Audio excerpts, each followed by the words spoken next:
In a time long ago, in a land where gods and demons lived among humans, there existed a powerful demon king named Jalandhar. His origin was as extraordinary as his strength. Jalandhar was born from the flames that erupted from Lord Shiva's third eye, a sign of his incredible power. As he grew, Jalandhar became a force to be reckoned with, ruling over vast lands and defeating anyone who dared to challenge him. Jalandhar's wife, Vrinda, was no ordinary woman. She was the daughter of a powerful demon, but her heart and soul were devoted to Lord Vishnu. Her faith in Vishnu was unwavering, and because of her pure devotion and chastity, she granted her husband invincibility. As long as she remained loyal and prayed to Vishnu with all her heart, Jalandhar could not be defeated. However, as Jalandhar's power grew, so did his arrogance. He believed himself to be invincible, and he began to challenge even the gods. The other gods, including Lord Shiva, were helpless against him. The celestial world trembled, and the gods, desperate for a solution, turned to Lord Vishnu. Vishnu, the preserver of the universe, saw no way to defeat Jalandhar as long as Vrinda's devotion protected him.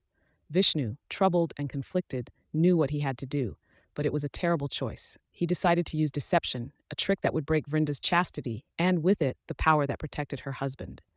One day, disguised as Jalandhar, Vishnu appeared before Vrinda. She saw her beloved husband, and believing it was him, rushed into his arms. But as she embraced him, she realized, to her horror, that this was not her husband, but Lord Vishnu himself. In that moment, her devotion and purity were shattered. The protection surrounding Jalandhar was gone. Soon after, Lord Shiva, who had been unable to defeat Jalandhar for so long, was finally able to strike him down in battle. Vrinda, heartbroken and devastated, learned the truth of what had happened. She turned to Lord Vishnu, who had revealed himself to her in his true form, and she demanded an explanation. "You have betrayed me," she cried, her eyes filled with tears. "I believed in you, trusted you with my devotion, and you have turned my love into a lie." Vishnu, deeply sorrowful for what he had done, bowed his head. "I have wronged you, Vrinda, but remember, it was not only my trickery that led to this. Jalandhar's arrogance and pride were his undoing. You too played a part.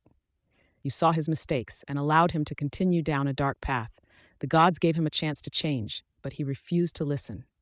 Vrinda, in her grief and anger, placed a curse upon Vishnu.